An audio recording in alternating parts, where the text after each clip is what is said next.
practice of deviling, that is flavoring food with mustard, pepper, and sometimes vinegar, it dates back to before the 18th century. Now, back in the 1950s, it really came into its stride and everything was deviled. You had deviled eggs, you had deviled ham, and even deviled pork chops. I've eaten a few of those and they're not really that good. But we've got someone here who's gonna solve all of our deviling problems. It's our angel, Elle, and she's gonna show us how to make the perfect deviled pork chops. Well, this recipe is a throwback classic and it's one of my favorites. So there are 3 components to this dish, and the first is gonna be the crust. Okay. Okay? We're starting with half a cup of panko because it has a nice craggy texture. So I'm gonna brown the panko in 2 tablespoons of unsalted butter for about 3 to 5 minutes over medium heat. Well, that makes sense. You're not starting off with just raw breadcrumbs and hoping that they get crisp in the oven. You're starting off with something that's already crisp. Right. Those look great. Beautiful. Nice and brown. You can hear the crunch. Super crispy. So I'm just gonna transfer it to a bowl. And to it, I'm gonna add 1/8 teaspoon of salt, just for some flavor. Okay. So I'm just gonna set that aside for now. All right. So the second component of our dish is our paste, right? So this is the part that makes the breadcrumbs stick. It's the part that actually gives the whole chop its flavor. It's the deviling and it's the glue. Yep, and guess what? This is where the devil's in the details. Ah! So our charge here is to create a bold flavor that has a balance between spiciness and acidity. Okay. Right? Okay. Super important here. So I'm gonna start with a 1/4 cup of Dijon mustard. We're starting off pretty intense here. Also 2 teaspoons of packed brown sugar, 1½ teaspoons of dry mustard, 2 kinds of mustard, 1/2 teaspoon of garlic that's been minced into a paste, 1/4 teaspoon of cayenne pepper. There's the heat. Oh yeah. 1 teaspoon each of pepper and salt. You see where we're going here? I do, and I see that you use 2 different kinds of pepper. You're bringing the Hades to the set here. Oh yeah, oh yeah, there's levels to this. We have a great combination of spiciness, acidity. So I'm just gonna set this aside and we're gonna start working on our chops. Sounds good. Okay, Bridget, we have our main component, pork chops. And they're on a wire rack set into a baking sheet that we've sprayed with nonstick cooking spray. Okay, and there's a reason for that. We'll get there. So I'm just gonna pat these dry. It's gonna help our mustard paste stick properly. And these Okay? aren't those paper-thin pork chops that I've seen done before. These are what, like 1 inch thick or so? Yep, 3/4 to 1 inch thick. And never use bone-in pork chops for deviled pork chops because that breading coats everything. I've made that mistake once. All right, I'm gonna start putting the paste on, and you only need about 1 tablespoon per chop. I'm gonna paste them all, and you can brush it on. It's a good idea to Yeah. divvy it up first. That way you know that you haven't run out by the time you get to the last one. So I'm gonna brush the tops and the sides.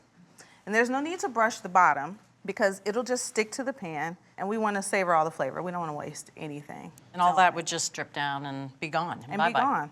So each chop gets 2 tablespoons of panko. Okay, that's quite a bit too. That's Yeah. good. You're not skimping on anything. No, this is how we get the crunch factor. No skimping here. And I'm just spreading it out with a tablespoon. You can use your hands if you like. And these are natural pork chops too, right? Yes. So it's a good idea to use natural here, especially because we're breading them. If you use enhanced pork chops, that's pork chops that have been soaked or injected with a saline solution, well, they can actually start to weep a little bit and you might get kind of a soggy crust. Plus, natural pork just tastes better. These look amazing, and they're ready for the oven. They're gorgeous. They actually look like they're already cooked. Well, I know that they're not. They're not, they're not. And one of the most common mistakes in cooking these deviled pork chops is that they get dried out from the broiling method that we use, and they're cooking from the outside in. Right. What we want to do is cook it low and slow at 275 degrees for 40 to 50 minutes so they can cook evenly. So the whole method to me makes so much sense. You pre-brown the breadcrumbs because at Yes. 275, they're not really going to brown that much in the oven even Right. for that length of time. And there was no searing on the stovetop because you're coating it with the beautiful breadcrumbs. Don't need to do it. We don't need to do it. All right. So we're going to cook it 40 to 50 minutes or until the internal temperature is 140 degrees. Oh my goodness. Gorgeous.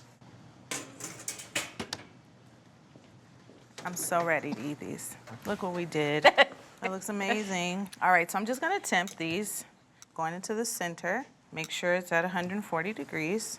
Yeah, we're there. Oh, so good. I know. I know you want to eat these right away, but we have to let them rest for about 10 minutes. All right, so they'll cool down, but also they're going to rise in temperature just a little bit. Just right? a little bit. All right. Don't let that little devil on your shoulder tempt you to touch these chops. Yeah, well, get rid of that guy.